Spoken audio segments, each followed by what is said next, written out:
কেরলে মার্ক্সবাদী communist party পরিচালিত ছাত্র সংগঠন এসএফআই এর দ্বারা মানসিক এবং শারীরিক অত্যাচার সহ্য করতে না পেরে সিদ্ধার্থ নামে ভেটেরিনারি অ্যান্ড এনিম্যাল সায়েন্স কলেজের দ্বিতীয় বর্ষের একজন ছাত্র আত্মহত্যা করতে বাধ্য হয়। এরই প্রতিবাদে এবং এসএফআই এর দুর্বৃত্তদের দ্রুত শাস্তি এবং সিদ্ধার্থের সুবিচারের দাবিতে সারা রাজ্যের পাশাপাশি আজ শান্তিরবাজার সরকারি মহাবিদ্যালয় শাখার পক্ষ থেকে বিক্ষোভ দেখানো হয়।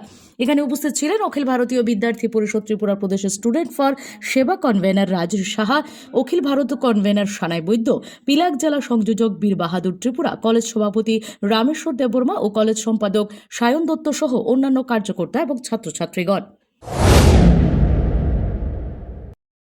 আজকে যে আমরা আন্দোলনটা করতেছেন, আন্দোলনের কারণ কি? আমরা কয়েকদিন যাবৎ দেখতে আছি কেরলের এসএফআই হারমাত বাহিনীর ছাত্র সংগঠনের দ্বারা যে দ্বিতীয় বর্ষের ছাত্রকে নির্যাতন করে খুন করা হয়েছে, তার বিরুদ্ধে আজকে আমাদের এই ধিক্কার প্রতিবাদ। তো ত্রিপুরা রাজ্যে প্রত্যেকটা কলেজে এই প্রতিবাদ চলছে। এর সুষ্ঠু বিস্তার যদি আমরা না পাই, তাহলে আগামী দিনও আমরা এই প্রতিবাদ করে যাব এবং এই প্রতিবাদ জারি থাকবে। বিদ্যার্থী পরিষদ জিন্দাবাদ, এএপি কংগ্রেস। নমস্কার সকলকে।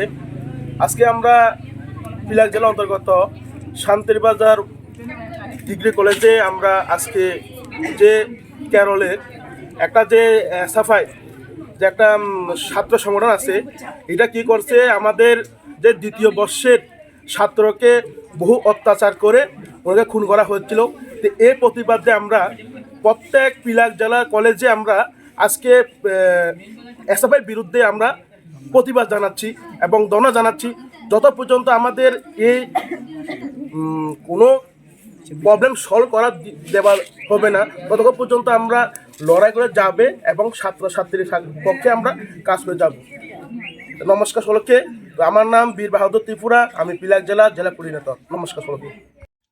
Bureau report, S Bharat live 24 hours.